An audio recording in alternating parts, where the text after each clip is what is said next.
Let's not talk about it. I don't want to affect your sentence. But in a couple days, I just got a new charge. It's gonna be public.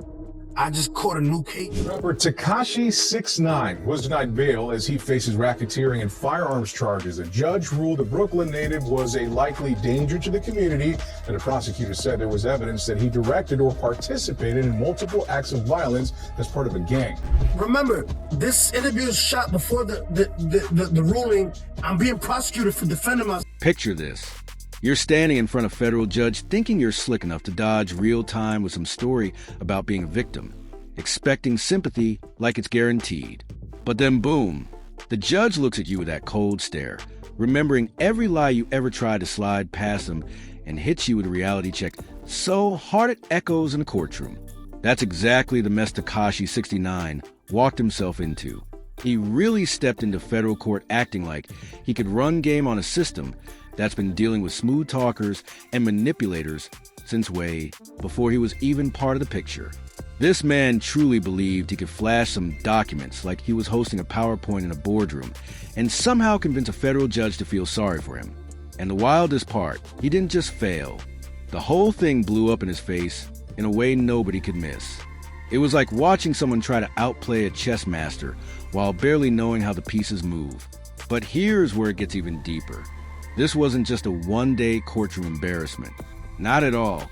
This was the explosion at the end of a fuse he lit years ago. From the moment of his original arrest to the snitching situation that had people all over the streets heated to the nonstop harassment he faced everywhere he went. All the way to that mall incident that violated his probation and pushed everything past the breaking point. Every move he made came back around, stacking up like dominoes, waiting to fall until a whole line collapsed right in front of that judge. And once it did, there was no smooth talking, no presentation, no excuses that could save him. And then we get to that courtroom moment where Tekashi really thought he was the sharpest mind in the whole building, ready to outplay everyone like he had the winning move, locked in. But stay locked until the very end of this breakdown, because I'm about to walk you through how he went from thinking he'd stroll out the courtroom smiling to getting slapped with 3 months in federal jail so fast it left the room buzzing. And trust me, the way that judge fired back at him was straight up ruthless. In November 2018, everything crashed down. Federal agents pulled up with zero hesitation and arrested 6ix9ine on charges so heavy they could crush entire careers. Racketeering, conspiracy to commit murder, armed robbery, and drug trafficking. This wasn't some regular street dispute or a minor incident you can talk your way around. This was the Major League's federal RICO charges. The type that makes grown men freeze because they know those charges can lock you away forever. The rapper Tekashi 6ix9ine was denied bail as he faces racketeering and firearms charges. A judge ruled the Brooklyn native was a likely danger to the community, and a prosecutor said there was evidence that he directed or participated in multiple acts of violence as part of a gang. The government had been locked in on the 9 trade crew for years, stacking evidence, tracking movements, and building a case strong enough to knock down a whole organization in one sweep. When 6ix9ine got scooped up, he wasn't just looking at a few years. He was staring straight at a potential life sentence. Imagine that. Life in a federal cell for someone who came up in Brooklyn, just trying to rap, chase, money, and turn fame into a lifestyle. That's not just time. That's the end of the whole movie. And the feds weren't guessing. They had everything lined up. Wiretaps, surveillance footage, testimonies from people inside the circle. They had him cornered from every angle. He saw the writing on the wall, and he knew the situation was bad, real bad. That's when the story takes a sharp turn with the reality of spending forever behind bars, staring him down. 6ix9ine made a choice that would flip everything upside down. He decided to cooperate with the government in the streets. People call it being a snitch, a rat, whatever label they throw around. But legally, he became a cooperating witness, stepping into a whole different role with the courts. His cooperation deal wasn't some light agreement either. It was serious business. 6ix9ine agreed to get on that stand and testify against his former associates in the 9 Trey Bloods, including Anthony Harv Ellison and Alger Nuke Mack. This move didn't just shift his case. It shifted his whole image, his whole reputation, and the entire direction of what was about to unfold next. He let everything spill. Robberies, shootings, drug plays, the whole inner structure of how the gang operated. He sat on that witness stand for days, laying out every detail like it was a documentary in real time. And remember, he wasn't talking about strangers. These were people he once called family, people he made music with, people who stood next to him when he was climbing the ladder. But when that life sentence started staring him down, all that loyalty vanished instantly. The prosecution used his testimony like a wrecking ball. With what he handed them, they locked up multiple members and tore down a major chunk of the 9 Trey organization. It wasn't just a crack in the foundation. It was the whole structure collapsing. And because of everything he revealed, his potential life sentence didn't just shrink, it got chopped down dramatically. The government stepped in, recommending a punishment way below what the guidelines normally require. By December 2019, he was officially sentenced to 2 years in federal prison with credit for the time he already served. But here's the wild twist. Due to his cooperation in the CO-19 situation, he got transferred to home confinement in April 2020, ending up serving around 13 months total. That's barely a fraction of what he was facing. When 6ix9ine stepped back into the world, he thought he could hit reset like nothing happened. He dropped Goober, came back loud, and the numbers were insane. The track shot straight to number 3 on the Billboard Hot 100. His Instagram live hit records, and the views were flooding in. It looked like he flipped the whole situation in his favor. Like he was back on top without missing a beat. But there was one massive problem he couldn't outrun. The streets don't forget, and they definitely don't forgive. From the moment he walked out of federal custody, he didn't just return as Tekashi the rapper. He returned as Tekashi the target. And it wasn't only gang members watching him sideways. Regular people across the country felt a way about what he did and made sure he felt that pressure. The harassment started instantly and never slowed down. Everywhere he popped up, there was tension, threats, cameras in his face, people yelling things at him. It was a level of public hostility most folks would break under, a type of nonstop heat that follows you across every city you step foot in. According to his own testimony in court, the harassment didn't just follow him, it hunted him down everywhere he went. He couldn't even sit down at a restaurant without an owner stepping up and telling him their spot wasn't a place for rats. He couldn't pull up to public events without people pressing him, throwing things, or trying to spark a fight right on the spot. At a UFC event, somebody even hit him in the face with a glass of water while he was trying to get through to the VIP section. It was chaos every time he stepped outside. The psychological weight was heavy, way beyond the usual online comments or social media trolling. This was in-person hostility. Real people in real places taking real shots at him. And no matter how many security guards he hired, they couldn't block every random stranger who wanted to test him or boost their own reputation by confronting the famous snitch. It was a dangerous spotlight he couldn't turn off. Even with all this heat on him, 6ix9ine was somehow managing to stay out of legal trouble for a stretch. He was on supervised release, and that came with strict rules he had to follow. No weapons, no drugs, no connected with known criminals, and absolutely no fighting. Even defending himself could land him right back in court. He was supposed to move like a ghost, quiet and unproatic, but the world around him didn't allow that. Then early 2024 hit, and everything fell apart at a mall in Florida. The whole situation started like countless others. Someone recognized him. Just seeing him was enough to set things off. According to court documents and witness testimony, a man walked right up to him and started calling him a rat, pushing every button he could to get a reaction. At first, it looked like 6ix9ine was actually going to be smart and walk away. For a moment, it seemed like he was finally learning how to avoid letting people drag him into trouble. But that's when things spun out of control, because the situation didn't calm down. It escalated, fast. Instead of dipping out the mall or calling security, like someone trying to avoid trouble, 6ix9ine made a wild choice. He followed the man up to the second floor and straight up launched at him. He didn't throw one punch and stop. He went all in, beating the man down until he suddenly realized the guy had a gun on him. And that's when he finally took off running. This wasn't self-defense. And it wasn't a moment of panic. This was a deliberate move to chase someone down just because they were talking trash. And it was caught crystal clear on mall security cameras. Within days, authorities arrested him for violating his supervised release. And that wasn't even the end of it.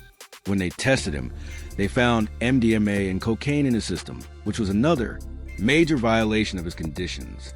At that point, the probation violation hearing was locked in, and 6ix9ine knew he was in deep trouble. And to make things worse, this wasn't his first time messing up. He had already been busted for drug use before and had served 45 days behind bars for that violation. Now, the stakes were way higher, and he was staring at the possibility of spending years in federal prison. According to the lawyer, who later broke down what happened, that courtroom hearing was like watching a full-blown movie unfold right in front of everyone. The government came in swinging hard, asking for serious jail time. They argued that 6ix9ine was incurable, impossible to reform, and that they had already tried everything. Counseling, drug treatment, multiple probation officers. All of it. Nothing stuck. They told the judge they were done trying to help him and pushed for the judge to lock him up for real this time. But 6ix9ine and his legal team showed up with a completely different game plan. They decided to put on what can only be called a performance, trying to get the judge to feel sympathy by focusing on all the harassment and threats he had been dealing with since he got released. They painted him as someone who was constantly being provoked and targeted. This is where 6ix9ine thought he could outsmart the system. Again, he stood in that courtroom with exhibits, videos, and a whole presentation trying to prove he was a real victim in the situation. He believed he could convince the judge to go easy on him by showing everything he'd been dealing with. But he had no idea the judge was about to flip the whole script on him in the coldest way possible. He walked into that courtroom and unloaded story after story, painting himself like someone living under nonstop attack, pushing to reacting every single time someone provoked him. He told the judge about restaurant owners trying to kick him out, the UFC moment when someone threw water in his face, random people punching him at concerts, even when it's security right there. He talked about fake police trying to pull him over inside his gated community, and then dropped the most dramatic claim of all, that armed robbers had invaded his home and held his mother at gunpoint just a week earlier. It was a heavy list, and he delivered it like he expected the whole room to feel his pain. 6ix9ine's whole argument boiled down to this. He said it was a mental health battle, that no person could stay calm while constantly provoked, stalked, and threatened. He wanted the judge to see him as someone trapped in a dangerous cycle caused by his past. Someone who had no real escape as a high-profile cooperating witness. He wanted sympathy, mercy, understanding, the whole package. And honestly, for a split second, it almost sounded convincing. The harassment he described was extreme. And it's true that cooperating witnesses often face retaliation and real danger. But then came a mistake, the massive one. 6ix9ine forgot who he was talking to. A federal judge, not some rookie who could be swayed by a dramatic speech. Federal judges don't climb the ladder by being fooled easily. And this judge was about to prove that in the coldest way possible. While 6ix9ine kept selling the idea of being harassed nonstop at restaurants and public events, the judge started noticing something that didn't sit right. The judge remembered something crucial. 6ix9ine had been released early from prison in April 2020 because of COVID-19. And that detail alone opened the door to a major contradiction the judge wasn't going to ignore. The moment the judge connected the dots, the entire tone of the courtroom shifted because 6ix9ine had no idea he had just set himself up for one of the most brutal reality checks a courtroom had ever seen. When 6ix9ine asked for early release, he told the court his asthma made him especially vulnerable to the virus, saying he needed to get out so he could isolate and stay safe.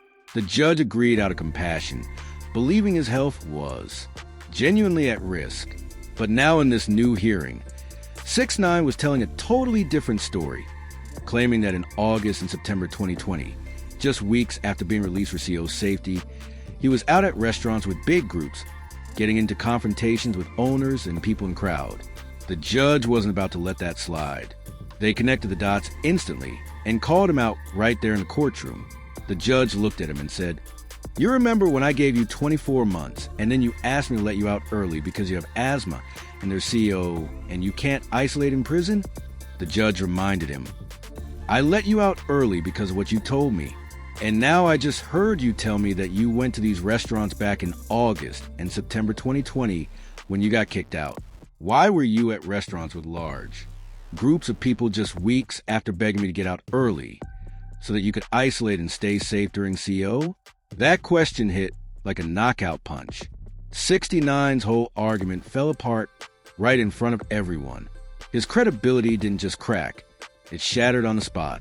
He had been caught in a major contradiction with no way to spin it or explain it away. If he was truly terrified of CO and needed early release for his health, why was he immediately going to crowded restaurants, arguing with people, and put himself in the exact environment he claimed was too dangerous for him to survive in prison?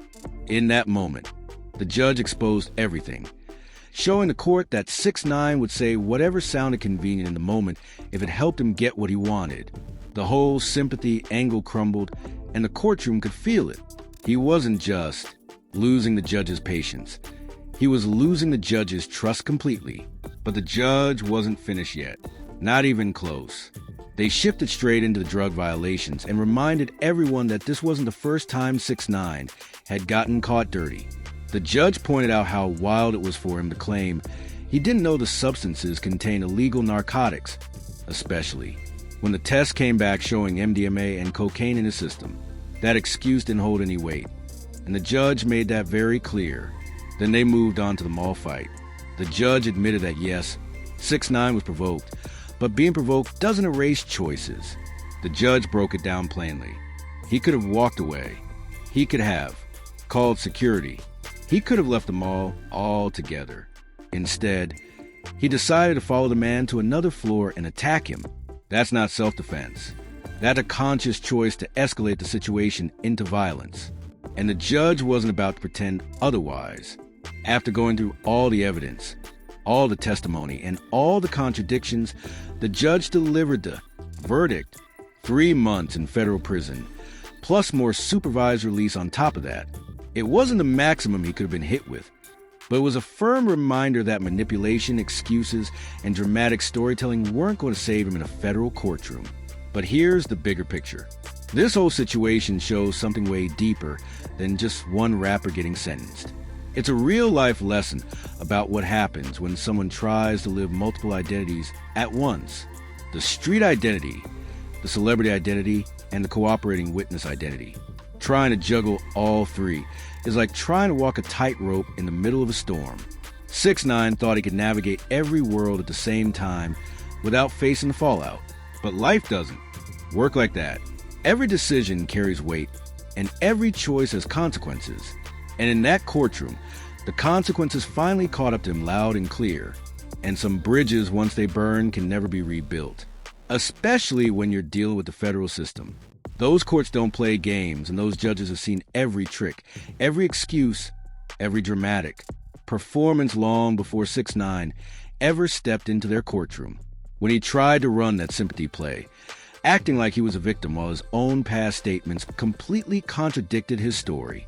He didn't just fumble, he showed the entire room exactly what not to do in a probation violation hearing. At the end of it all, he walked away with 3 months in federal jail. Not because the world was against him, but because he couldn't stop himself from making reckless choices. He had every advantage anyone in his position could ask for: early release, a booming music career, serious money, and a massive platform. But instead of moving smart, he kept diving into chaos and then pointing fingers everywhere except at himself. The judge saw straight through performance and gave him exactly what the situation called for. And trust this, the story isn't finished yet. But one thing is crystal clear. 6ix9ine learned the hard way that you can't outsmart the federal system. And you definitely can't outsmart a seasoned federal judge who's been doing this longer than you've been alive. Sometimes the real power move is taking responsibility, serving your time, and leveling up. But that's a lesson he's still figuring out 3 months at a time. And before you dip, listen up. This is exactly why you need to lock in with us. Turn those notifications on and hit that subscribe button right now. because the streets never sleep, and neither do we. Rap Link is just getting warmed up, and there are way more untold stories, wild breakdowns, and street legends we're about to expose. We drop heat every single day. And tomorrow's upload is going to be even crazier, even deeper, and absolutely unmissable. So, smash that like button, share this video with all your homeboys, and drop your thoughts in the comments. We'll catch you in the next one right here at Rap Link, where the truth of the streets lies.